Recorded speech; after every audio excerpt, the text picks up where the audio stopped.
Shëndetje, si mund të ndihmojmë nënën që po kalon menopauzën, është shumë nervoze dhe refuzon me shku te mjeku. Zakonisht kur dëgjojmë këto, ndonjëherë i bijem kështu pishman për mënyrën se çu sillim ose çu jemi përgjigj ndër vite me nënat, për shkak se ndoshta kemi qenë më të ri dhe se kemi kuptuar në çka po kalon. Qysh me u bë pak më mirë kuptuese dhe qysh me i ndihmu tash gratë? Tash kjo vajza po e identifikon vetëm një aspekt të këtyre ankesave. Kjo zonja, që është në perimenopauzë, përveç këtyre luhative të humorit, disponimit, nervozës, që thot kjo, mund të ketë edhe probleme tjera që janë shumë fish më serioze se sa kjo. Duhet të ketë parasysh që kjo grua e cila është nervoz sot, ka ditë e javë që s'bën shumë të ratshëm, që ka afshët të nxehtit, që djersitet shumë. Është një periudhë e cila e bën atë që ta perceptoj jetën e saj, thuaj se është një farë fundi, që nuk është e vërtet faktikisht, dhe kjo në aspektin psikologjik shkakton kërkesë të madhe. Po. Kështu që është mirë që të shkojë te mjeku dhe shihet se a është vetëm kjo ankesë apo ka edhe ankesa të tjera të cilat më vonë mund të shfaqin probleme shumë fish më serioze. Duhet ta kemi parasysh një fakt që menopauza mund të ndodhë në moshën 50 vjeç, orientimisht ta themi. Dhe gratë në teritorin ku jetojmë ne, Evropën juglindore, ka zgjatin mesatare të jetës se kanë 78 vjetë. Do thotë ato tash që janë menopauzë, ato janë praktikisht statistikisht në 2/3 e jetës, edhe 1/3 e kanë përpara. Kështu që nuk do të thotë që është një farë fundi, por në një farë mënyrë është një fillim e një mënyrë tretë të jetuarit. Doktor, e kemi edhe një fotografi me analiza, me rezultate me sa po e shoh, cila do t'i tregoj tash, po veç po e lexoj pyetjen. Thotë, përshëndetje, si mund, jo, kjo tjetra, përshëndetje, të lutem shumë, a ka mundësi ta shoh doktori këtë analizë, pasi që një doktor me këtë analizë mi ka humbur shpresat për një shtatzani të radhës. Është hap foton, nëse se ke probleme. Unë vishë e kërkoj mirë kuptimin e juaj edhe të shikuesve. Po. Analizat janë vetëm një aspekt i vlerësimit të gjendjes së saj gruaje. Dhe unë nëse vlerësoj vetëm numrat që janë në atë analizë, mund të bëjë një gabim shumë të madh.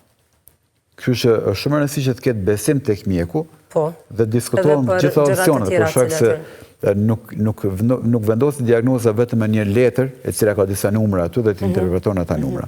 Prap, ju lusë për mirë kuptim. Për shkak se është e pamundës që të vendosë një diagnozë vetëm përmes një analizë veçore. Me 3 rezultate në fakt që është. A me ju a tregu apo jo? Nuk e kam problem, po prap mund gaboj dhe nuk ja lej vetës që da bëjë këni veprim të tillë. Era 3 që po lypim për kuptimin edhe të zonjes, po dhe t'juaj. Atëherë, është një, me qëse po ndëlidhëm këto, me qëse përmendëm edhe më herët AMH, dhe qysh janë gjasat me mbet, për shembull 7 zonë me një AMH me 0.02.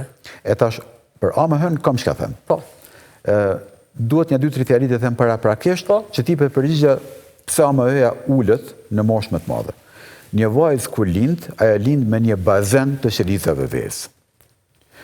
Ky bazen, prej moshës 12-13 vjeç, 11 vjeç, kur fillon menstruacioni i parë, gradualisht muaj për muaj vjen edhe shterët. Dhe në moshën 12-13 vjeç, AMH-ja është e lartë. Po një vajzë 12 vjeç nuk ja bëjmë AMH-n. Dhe kjo AMH vjen edhe ulet, do t'jetë me ult në moshën 20 vjeç, akoma me ult në moshën 30 vjeç, akoma me ult në moshën 35 vjeç, për shkak se bazeni vjen duke u shtirë. Logjikshëm edhe AMH-ja bjen. Tash, e ka një logjik mjekësore, një grua në moshën 40 vjeç e ka më zor me mbes shazon se sa një vajzë në moshën 25 vjeç. Mirë po jo të pamundur. Edhe pse AMH-ja mund të jetë ult, prap mund të ndodhë një shtatzani.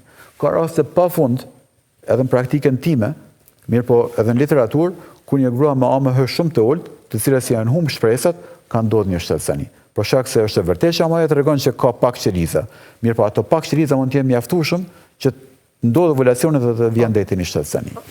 Atëherë po vazhdojmë me të tjerat, me qenë se edhe po e përmendim shtatzanin, edhe përmendëm edhe më herët, thotë jam 56 vjeçare, kam ciklin një herë në 3 muaj, herë 2 muaj, më vonon, a ka mundësi me mbet shtatzan më ajo, ju përshëndes. 56.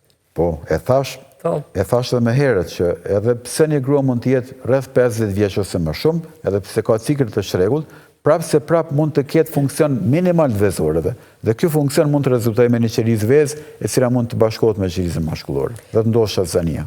Përshëndetje, thot desha të pyes, jam 52 vjetë, kur je në menopauzë, a ki dhimbje të kokës që nuk mundesh të bësh gjëm gjithë natën, a ndodh prej menopauzës apo është diçka tjetër? Menopauza është periudhë jetësore ku shkaktohen këto ndryshime. Këto ndryshime shkaktojnë edhe kokëdhimbje. Edhe kokëdhimbje. Bile mendohet që shkaktojnë edhe ndryshime të përqendrimit, të pamurit, mbamendja, koncentrimi, në aspektin psikologjik ose kognitive kam fjalën.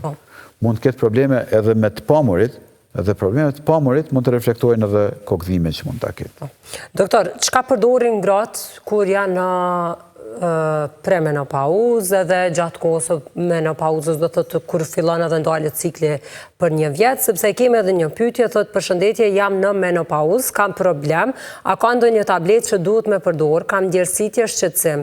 Jam kon thotë të mjeku, më ka thonë është normale dhe s'm ka qit kur gjë me përdor. Vetë fakti që menopauza nuk kupton uljen ose ndërprerjen e plot funksionit vezorëve, mos prodhimin e hormoneve, një opcion i mjekimit mund të jetë dhënia e hormoneve. Mirë po, ky veprim i ka edhe rreziqet e veta. Është parim mjekësor që kur flitet me një paciente, në këtë rast një grua që është menopauzë nuk është paciente, kur flitet me një grua, asaj duhet i thuhet që kjo terapi i lehton këto ndryshime, këto shenja, këto ankesa, mirë po i favorizon disa ndryshime tjera që mund të jenë shumë të rrezikshme, si mund të malinje. Dhe në këtë kontekst diskutohet për parësit krahasu me rreziqet e mundshme.